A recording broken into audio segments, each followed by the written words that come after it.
perto, outros moram longe, mas o Senhor Deus tem providenciado, preparado esse espaço para nossas vidas, para que nós possamos louvar a Deus em liberdade, porque na casa de Deus você não tem do que se preocupar. Dentro da sua casa há muitas coisas pendentes que muitas vezes interrompe o teu cântico, o teu louvor, o culto que você queira ou quer oferecer a Deus. Mas na casa do Senhor você está isento de muitas coisas, com exceção do teu pensamento. Agora o teu pensamento, o teu coração precisa estar ligado nas coisas de Deus. Aleluias. Sirva a Deus em espírito e em verdade.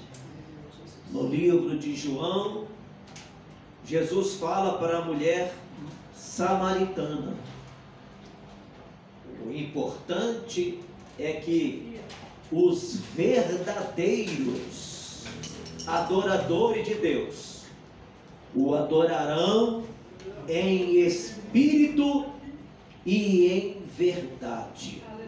Senhor nosso Deus e nosso Pai, aqui nós nos encontramos, ó Pai.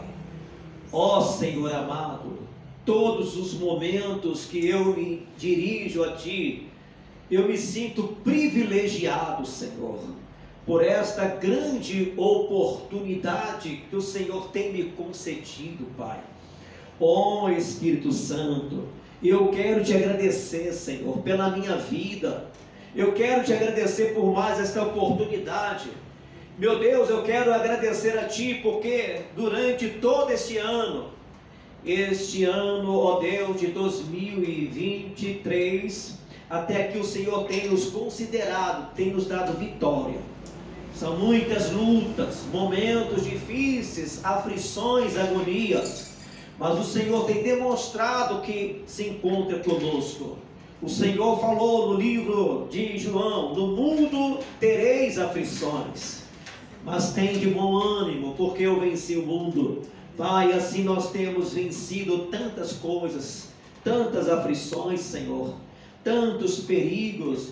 O Senhor tem estado conosco, e o Senhor tem aplicado em o nosso coração a paciência, a perseverança, a tolerância, para que, ó Deus, nós não venhamos olhar para as coisas deste mundo, Senhor, para os aborrecimentos deste mundo, mas olhando para Ti, o autor e consumador da nossa fé, Jesus Cristo. Ele é o nosso modelo, aleluia. Portanto, Senhor, que o Senhor continue nos abençoando, nos fortalecendo, falando conosco, ó Deus, através dos nossos próprios ministérios, Pai.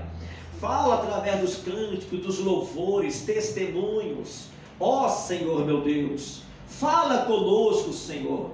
Por esse ano, Pai, nós temos aqui as cartas que serão abertas brevemente.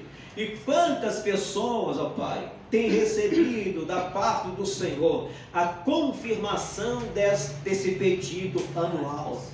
Meu Deus e meu Pai, eu tomo posse das bênçãos das vitórias. Senhor, meu Deus, e que o ano que vem não seja diferente, Senhor. Porque da mesma forma que o Senhor foi conosco, ó Deus, que o Senhor tem sido conosco esse ano ainda, o Senhor será conosco no próximo ano, 2024. Aleluia. Esta é a nossa segurança, que o Senhor se encontre conosco todos os dias, como o próprio Jesus falou: estarei convosco todos os dias, até a consumação do século. Aleluia. Glória a Deus. Glória a Deus. Ainda de pé, vamos abrir a nossa Bíblia no livro de Apocalipse.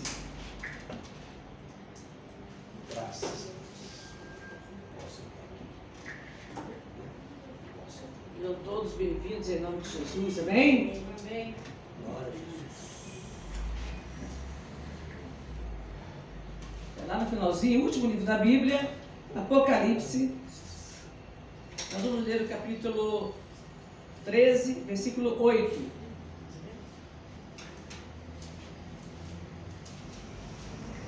Glória a Deus. Apocalipse 13, 8. Vocês acharam aí? Amém? E adoraram-na todos os que habitam sobre a terra, esses cujos nomes não estão escritos no livro da vida do Cordeiro, que foi morto antes, ou desde, dependendo da tradução, a fundação do mundo. Amém? Pai amado, nós já oramos, já foi ministrada a tua palavra, que o Espírito Santo nos conceda sabedoria para compreender estas coisas, que em assim nome de Jesus. seja. Amém? Os irmãos podem sentar. Na semana passada eu falei aqui sobre o Natal, né? Eu mostrei na Bíblia, o primeiro Natal, a primeira celebração que aconteceu foi quando Jesus nasceu. Depois eu vou falar um pouquinho. Obrigada. Depois eu vou falar um pouquinho sobre isso, fazer um pequeno resumo de novo. Mas agora eu quero falar um pouquinho sobre Jesus. Aproveitando nesse período de dezembro, que é um período, ao mesmo tempo que é uma época de celebração, é também uma época de muita controvérsia. Celebra-se ou não celebra-se o aniversário de Jesus? É pecado? A gente acredita, tem pessoas que acreditam até que seja pecado, seja uma grande heresia celebrar o Natal. Isso mesmo no meio cristão, tá? No meio evangélico principalmente. No meio católico é mais light, mas no meio do evangélico é muito mais, há uma resistência por parte de alguns grupos, porque eles acreditam que seja uma heresia. Tá? Só que, se nós lembrarmos lá de como foi o nascimento de Jesus, de como Deus preparou tudo, então a gente vai ver que a situação não é essa. Mas eu vou falar isso daqui a pouquinho, vou fazer um breve resumo sobre isso. Aqui nós vamos ver, eu quero mostrar o nascimento de Jesus desde a eternidade. Peraí, Jesus nasceu lá atrás, né?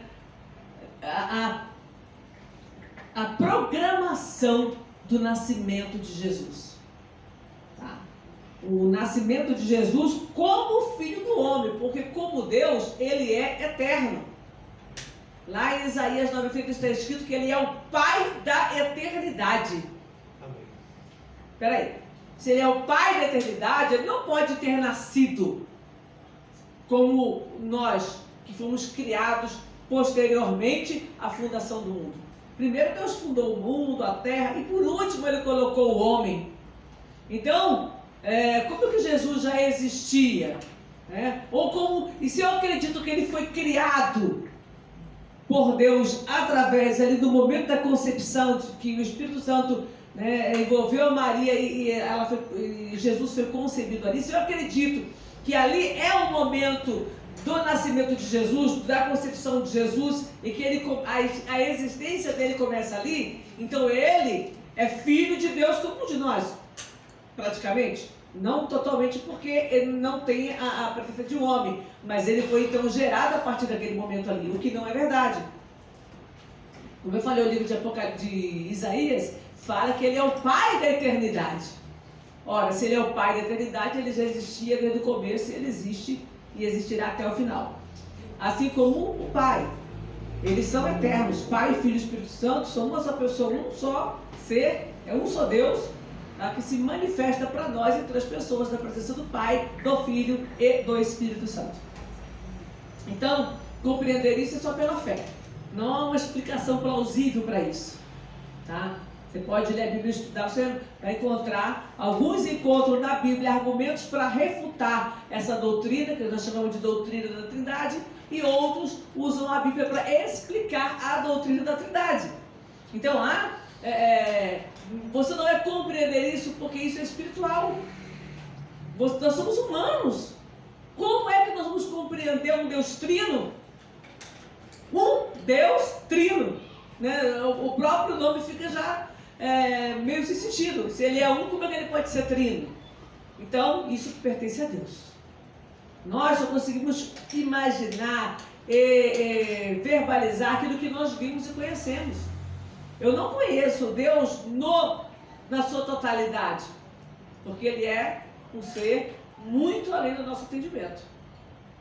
Então aqui nós lemos em Apocalipse 13:8 que Ele já era desde a fundação do mundo.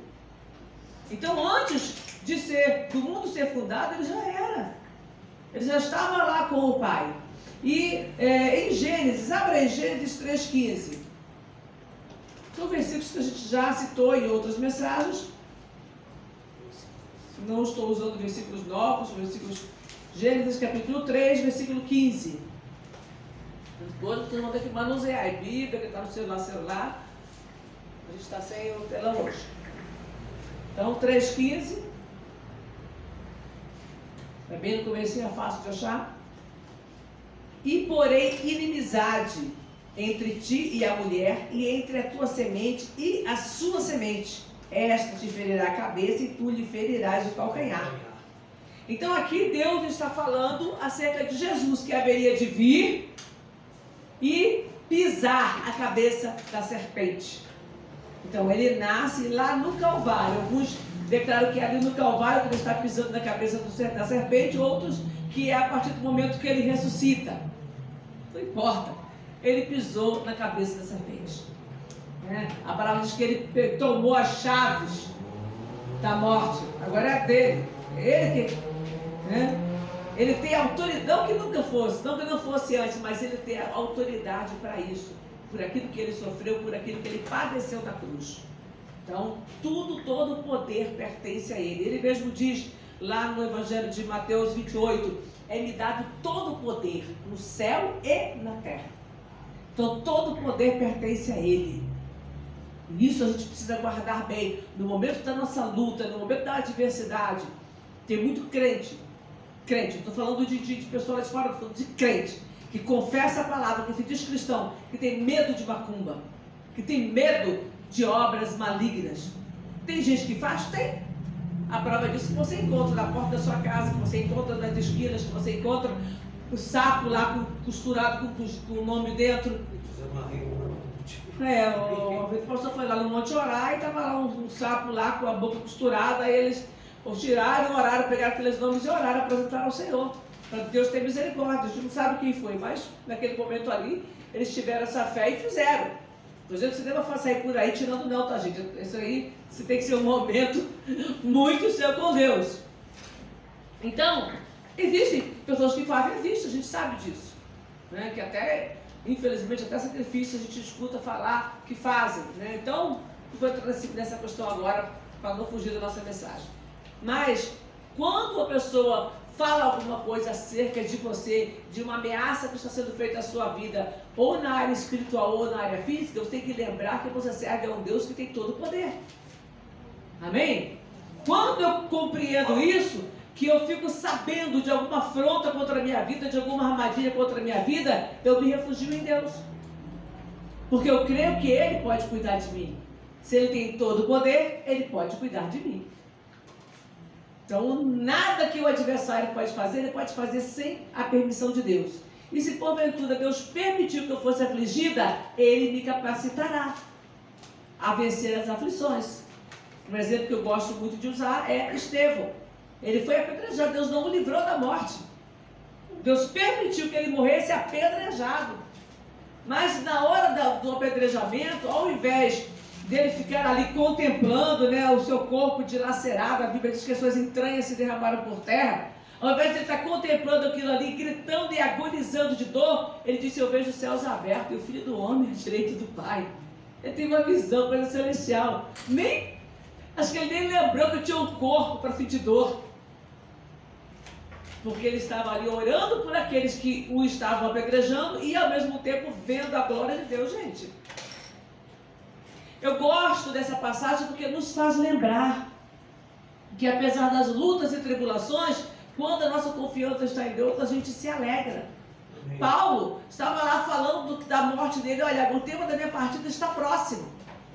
Ele tinha sido sentenciado à morte por Nero. E aí o que ele faz? Ele descreve cartas fortalecendo a fé dos irmãos. Quando a gente está numa angústia muito grande, A única coisa que você quer é que alguém venha ministrar na sua vida. Verdade? Sim. Quando você está passando por uma luta, por uma tribulação, por uma enfermidade, descobre que está com câncer, descobre que está com tuberculose, com AIDS, com não sei o que, com lúpus. Quando você descobre que tem uma doença que está te consumindo, o que você faz? Você quer apoio, você quer pessoas para orar, para interceder, você quer pessoas para ministrar na sua vida, para dar uma palavra de ânimo, para dizer, eu estou contigo nessa. E Paulo, ele estava fazendo o quê? O contrário, ele estava motivando as pessoas, ele estava ensinando e aproveitando os últimos dias dele para escrever, para mandar carta para as pessoas, para as igrejas, para os irmãos, para fortalecê-los na fé. E essas cartas hoje fazem parte da Escritura, 2000 anos depois, que fortalece a nossa fé também. Aleluia. Então isso é quando eu descubro que o Deus a quem eu sirvo é o Deus que já estava, que já existia antes da fundação do mundo, porque Ele é eterno. Aleluia. E é esse Deus a quem nós servimos. Ele foi anunciado lá no Éden, né? Quando o Senhor fala que vai pisar a cabeça da serpente, então ele foi anunciado lá no Éden. E no decurso de toda a história, ele está presente. Ele está presente na nuvem, né? Ele ali, aquela nuvem estava representando a proteção dele. Na coluna de fogo durante a noite, na coluna de nuvem durante o dia. Lá na água, quando Moisés fere a rocha que sai água, ali estava prefigurando Jesus. O maná no deserto é o pão do céu. Jesus, ele fala, Moisés não vos deu o verdadeiro pão. O pão que ele deu, eles comeram e morreram. Eu vos dou o pão do céu, porque ele era o próprio pão do céu. Então olha só, o maná lá prefigurando a Cristo. A vara de Arão que floresceu. Lembra quando teve aquela contenda entre Arão e os filhos de Corá? O que aconteceu? A vara de Arão floresceu. Deus falou, olha, vou mostrar quem é meu, eu vou mostrar quem é. Cada um pega a sua vara. O cajado era um pau seco, já tirado há muito tempo da árvore, preparado para andar em lugares pedregosos, em lugares difíceis. Então eles usavam, não era só pastor que usava cajadão, muitos usavam porque eles caminhavam. Ou é uma época que a grande parte do povo era nômade. Então eles estavam também no deserto caminhando, Arão tinha o cajado dele. E Deus falou, olha, põe cada um a sua vara ali. E a vara que florescer, e a vara de Arão floresceu e deu amêndoas. Não saiu só uns brotinhos não, de um dia para o outro saiu flores, folhas, flores e amêndoas. Era uma vara de amendoeira. Aí você descobre que Arão, ele carregava uma vara, um cajado que tinha pertencido a uma amendoeira. E depois de muito tempo com ele caminhando, com aquele pau seco, aquele pau do nada brota da flor e da semente numa noite. Que maravilha. E aquilo também prefigurava a Cristo, a vida. Porque Ele é a vida. Ele não depende de nada para criar a vida, porque Ele é a própria vida. Eu sou o caminho, a verdade e a vida. João 14,6. Cordeiro. Aí, vamos lá para Lucas. Abre aí Lucas capítulo 1. Já que eu falei aqui da vida, vamos falar sobre o nascimento de Jesus um pouquinho. Já tem o tabernáculo, tem a arca, né? A serpente que está lá lá no deserto, que Moisés manda levantar a serpente. Aí vocês acham aí, eu vou falando, tá? Acha aí Lucas 2.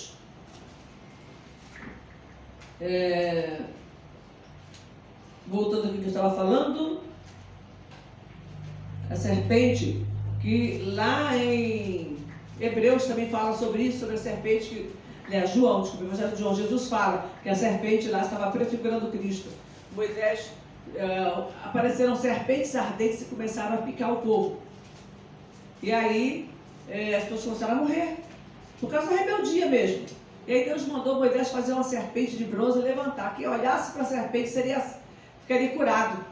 A serpente prefigurava Cristo. Muitos acham que, mas aquilo era idolatria. Não, ela estava prefigurando Cristo. Deus tem os seus caminhos, Deus tem os seus sinais que a gente nunca vai entender completamente. Amém? Não era para adoração, era para olhar. Era um símbolo de Cristo. Então vamos lá, Lucas capítulo 2, versículo... Vamos ler a partir do 4. E subiu da Galileia também José, da cidade de Nazaré, a Judéia, a cidade de Davi, chamada Belém, porque ele é da casa e família de Davi. Foi na época do recenseamento do governador César Augusto, a fim de alistar-se com Maria, sua mulher, que estava grávida. Olha aí, José e Maria indo para Belém, o lugar onde o profeta Miqueias havia dito que haveria de nascer o Salvador. E aconteceu que, estando eles ali, se cumpriram os dias em que ela havia de dar à luz. E deu à luz o seu filho primogênito, e envolveu-o em panos, e deitou-o numa manjedoura, porque não havia lugar para eles na estalagem. Olha só. Você parou para pensar o porquê? Aqui, ó. Tem outro aqui, ó. Mostra para ela ler. Você já parou para pensar o porquê, o significado de Jesus numa estalagem?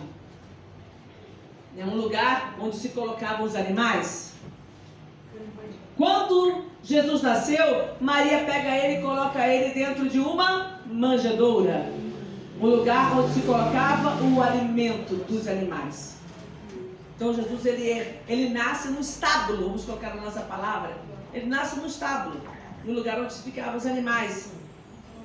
Agora você lembra da natureza de Jesus? O que ele era, o que ele estava representando e como ele haveria de morrer? Porque ele é o leão da tribo de Judá, mas ele também é o cordeiro, que nós lemos logo no começo, que foi morto desde a fundação do mundo. Então Jesus, ele era um cordeiro, gente. Jesus era um cordeiro. Ele veio para morrer na cruz como um cordeiro, manso, sem berrar, sem espernear, entregando-se ali voluntariamente.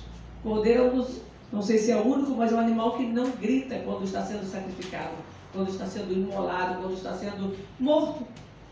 Você vai matar um cordeiro, ele não vai fazer o mesmo barulho que um bode, que um boi, que um porco. Ele morre calmamente. Então, ele nasce numa estrebaria, que é um lugar de animais. Mas não como um animal qualquer, como um animal imundo, como um cordeiro. Enrola-se no pano, Maria enrola ele, aqui nós lemos, e vai, olha, e deu à luz o seu filho primogênito, e envolveu-o em panos, e deitou-o numa manjedoura, porque não havia lugar para eles na estalagem, na hospedaria não tinha lugar. Então ela pega ele e coloca em panos ali, já como um cordeiro, que estava sendo preparado para o dia e a hora do sacrifício. Que coisa tremenda, né? Que coisa tremenda é a gente pensar em toda a história de Jesus e começar a enxergar um pouco além do que aquele presépiozinho bonito que a gente faz, que enfeita, né? Conseguir entender por que Jesus, ele foi desprezado, era indigno entre os homens, por isso que ele nasceu no meio dos animais. Mas também tem essa simbologia. Ele era cordeiro. E ele nasceu ali, num estábulo, já prefigurando tudo aquilo que ele haveria de viver. Porque ele viveu em obediência, ele não se rebelou, ele não escorneou, ele não deu coisas, porque não é essa a natureza do cordeiro. Que coisa maravilhosa, quando a gente começa a analisar, quando a gente começa a pensar no Jesus a quem nós servimos. No Jesus que nos escolheu para pertencermos a Ele. Meu Deus. São coisas tremendas, são coisas maravilhosas. Ele era, né? Moisés fala, olha, Deus levantará no meio de vós um profeta semelhante a mim. Semelhante, como é que um homem vai dizer que Jesus é semelhante a ele, né? Mas Moisés libertou o povo do cativeiro. Ali estava prefigurando Cristo. Ele liberta o povo do cativeiro lá no Egito, assim como o Senhor Jesus nos resgata do cativeiro do pecado. Ele dá leis, Moisés traz, ele é o maior legislador da história, ele traz leis que vão mudar a história do mundo. Não é só de Israel, porque as leis deles Hoje são em várias partes do mundo. Essas leis que estão aqui na palavra são trazidas para nós, para os países. Não matarás, é uma lei. Não roubarás. Não cobiçarás que é do teu próximo. São leis dadas por Deus através de Moisés. E Jesus vem aí, ratifica toda essa lei. Ele confirma a lei, ensinando que a gente deve ir até além daquilo que foi falado. Não é para pôr o olho, não é para desejar, nem desejar nada que pertence ao teu próximo. Fica na tua, batalha, se esforça, vai atrás daquilo que Deus está te dando. Você tem capacidade. A gente trabalha, a gente vai. Muitas vezes, além da nossa força, eu fico olhando a Margarida voltar a trabalhar agora, depois desse AVC que ela teve, dessa luta, né? Voltar a trabalhar por Deus. É só Deus, mas Deus pode dar para a gente forças que a gente tira de onde a gente nem imagina. Nem imagina, eu fico olhando, eu vim para ela, vim para a igreja, muitas vezes vim junto com o filho, e agora está saindo para trabalhar sozinha, não dá para levar ninguém para ir voltar. Então, tira-se força de onde você não tem. Por quê? Quem te dá é Deus. Aleluia. É Deus que nos fortalece, é Deus que nos capacita. Tá, em Hebreus também está escrito, abra aí Hebreus capítulo 8, hoje a gente vai passear um pouquinho na Bíblia. Hebreus capítulo 8, versículo 1. Novo Testamento. Lá mais para o final da Bíblia, um pouco. Hebreus 8, 1. Eu vou ler a partir do 1, na verdade, tá? Cristo aqui prefigurado como o sumo sacerdote. Então ele tinha um sacerdócio. Quando a gente fala em sumo sacerdote na Bíblia, existiam vários, é claro. Tem o sumo sacerdote da época de Caifás, mas a gente lembra de um. Quando você falar de um homem de Deus, a gente vai lembrar de Arão. Era um grande homem de Deus. Tem um outro também na Bíblia chamado Josué, né? Mas Arão, o primeiro sumo sacerdote. Mas a palavra diz que havia um outro maior do que Arão.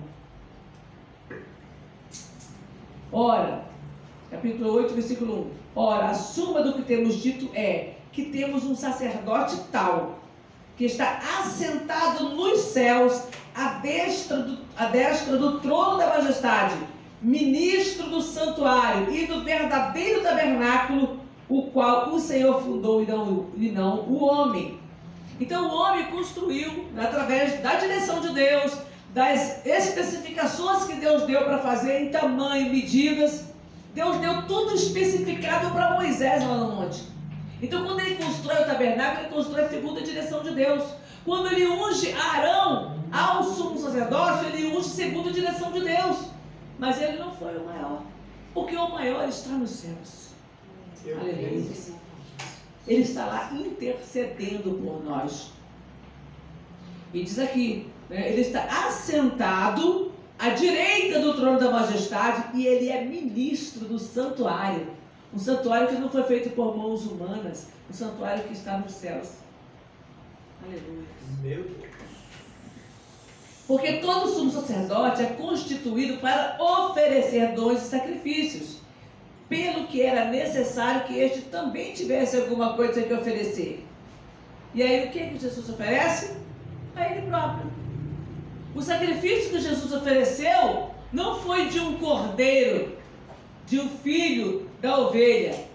Ele oferece a si mesmo como cordeiro imaculado, perfeito, sem mancha, sem pecado, por nós. Amém.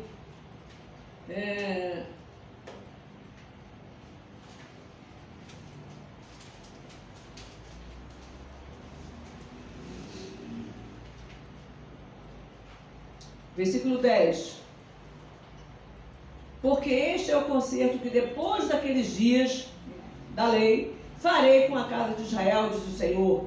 Porei as minhas leis no seu entendimento, e em seu coração as escreverei, e eu lhes serei por Deus, e eles me serão por povo.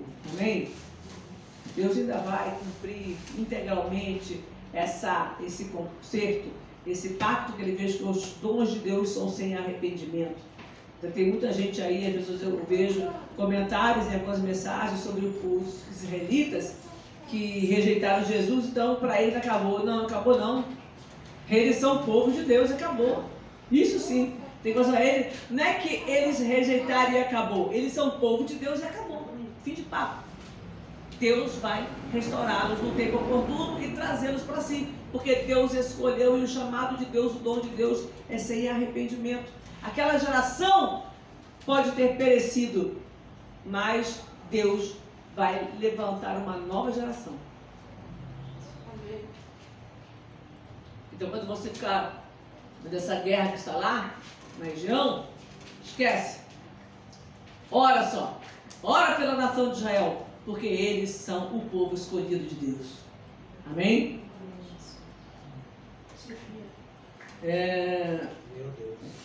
Então, vamos ficar só mais uma coisinha aqui, importante ainda. Mateus 1:1. Evangelho de Mateus, primeiro livro do Novo Testamento, capítulo 1, versículo 1.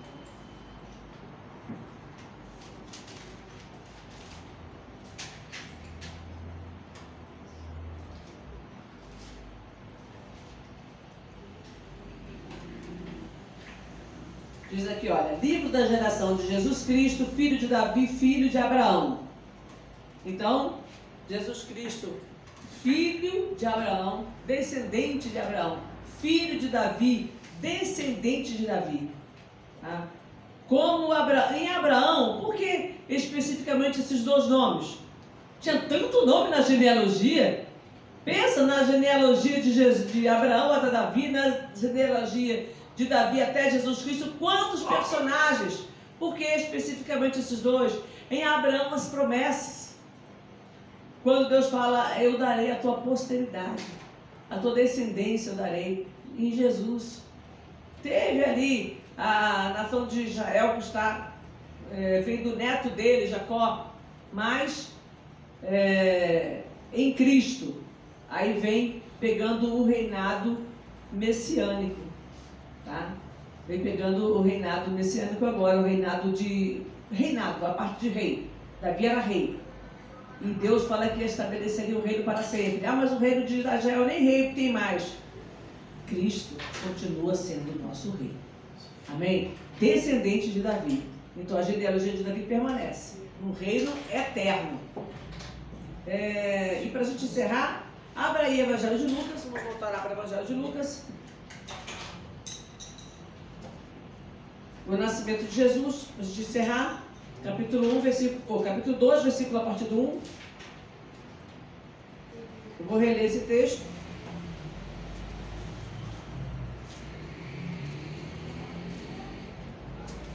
Só que eu vou ler algumas passagens. 2:1.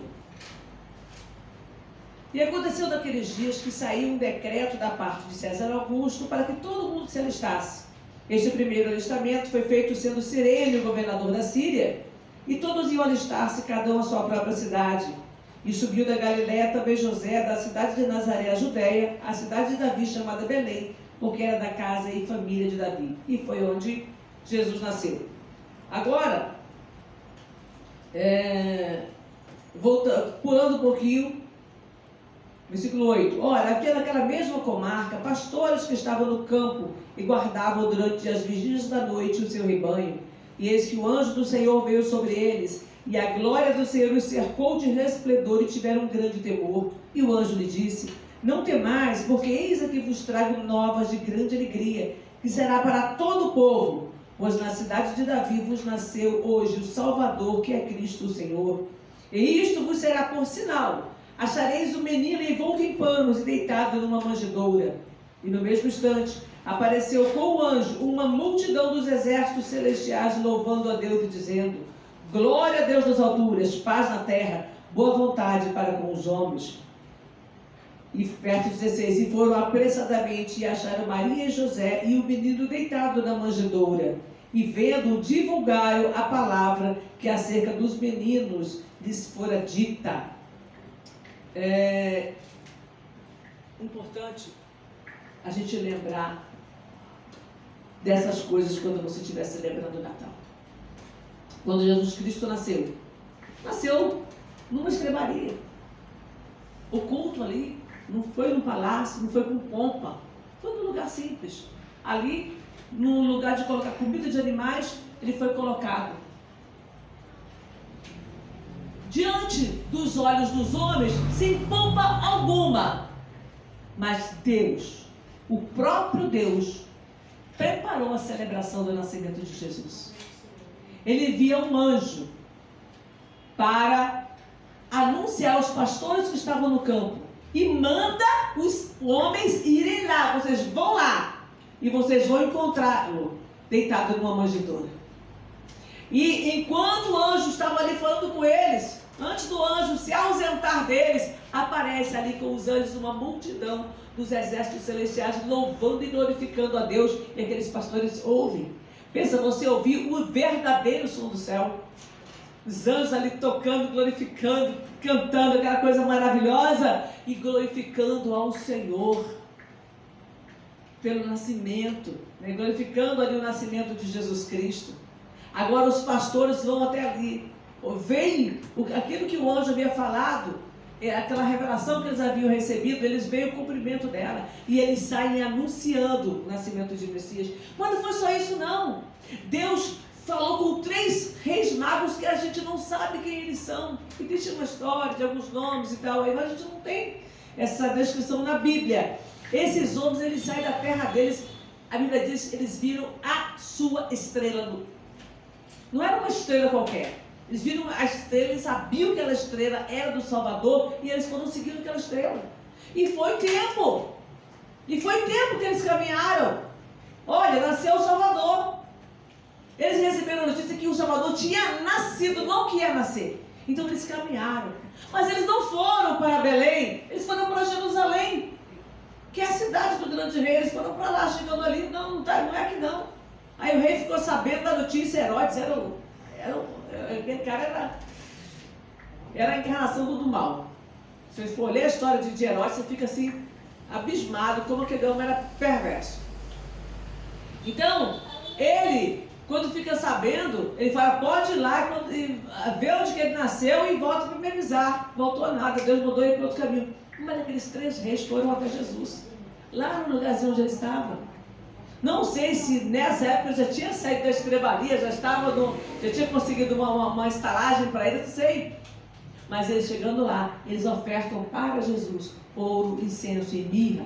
Ouro porque Jesus era rei, incenso porque Jesus é sumo sacerdote, e mirra é uma espécie usada no sepultamento, porque ele nasceu já com a sua morte programada pela redenção de nossas almas. Amém? Então, 3 presentes bastante peculiares que iam ajudar Jesus, porque eram presentes de reis. Então, não era uma porçãozinha pequenininha, né? Era a quantidade que ia ajudar José e Maria para fugirem para o Egito, porque Herodes ia procurá-los para matar.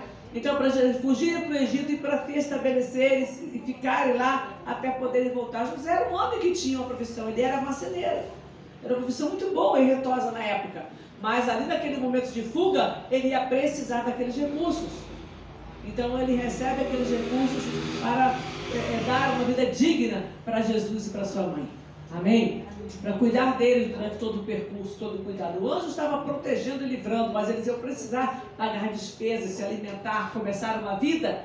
E não dava para sair com mudança. Naquela época não tinha empresa de mudança para fazer transporte. Tudo era muito mais difícil. Então, eles saem e ele recebe todo o apoio, toda a cobertura de Deus.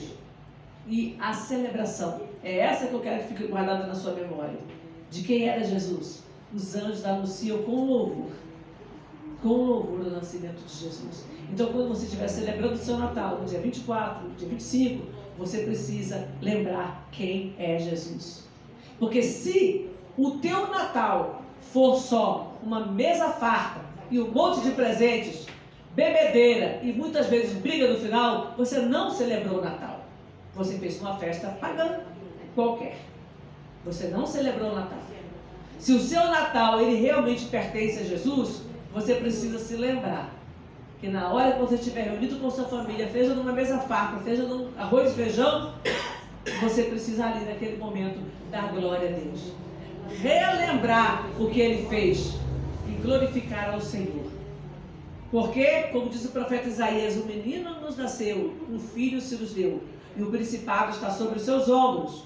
E o seu nome será Maravilhoso, Conselheiro, Deus Forte, Pai da Eternidade e Príncipe da Paz. Amém? Graças a Deus. Vamos ficar de pé em nome de Jesus. Glória a Deus. Vamos orar, vamos colocar a nossa vida diante do altar e pedir ao Senhor que Ele nos dê essa capacidade, que Ele nos dê esse entendimento. Amém? Querido e eterno Pai, no nome de Jesus Cristo de Nazaré, no nome santo de Jesus Cristo de Nazaré, nós estamos orando, Pai. Nós estamos entregando a nossa vida no Teu altar. Nós ouvimos, ó Deus, a Tua palavra, esta palavra que tem poder, esta palavra que tem autoridade, esta palavra que é a verdade. Meu Deus, e a Tua palavra nos ensina sobre Jesus. Nos fala sobre esse acontecimento único na história da humanidade.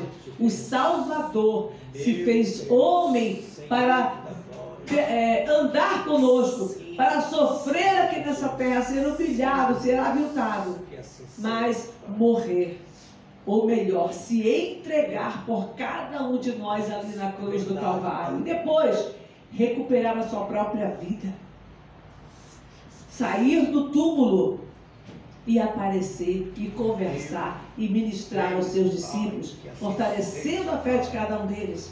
Depois retornar para o seu trono de glória, enviar o seu Espírito Santo sobre a terra, para que nós não estivéssemos caminhando sozinhos, para que nós tivéssemos aqui a autoridade do Espírito Santo de Deus, para que nós pudéssemos caminhar com confiança, sabendo que o Senhor não nos deixa só, está em todo o tempo e em todo instante com as nossas vidas, para nos fortalecer, para nos firmar, para nos capacitar. Nos ajuda, meu Pai. Nos dá entendimento para que esta palavra, que esta mensagem fique guardada nas nossas mentes, nos nossos corações, e que nós possamos viver de acordo com tudo aquilo que está escrito, meu Pai. Cumprindo os teus propósitos aqui na terra. Amém. Anunciando a Jesus Cristo que nasceu, morreu, ressuscitou, está vivo e voltará para nos buscar. Que essa, Pai, possa ser sempre a palavra que há de sair dos nossos lábios. A nossa fé em que Ele nasceu, viveu, morreu, ressuscitou, voltou para a glória e que um dia virá nos buscar. Amém. E que nessa promessa nós possamos esperar continuamente, em nome de Jesus. Em nome de Jesus Cristo de Nazaré. Amém. E graças a Deus, irmãos, podem sentar.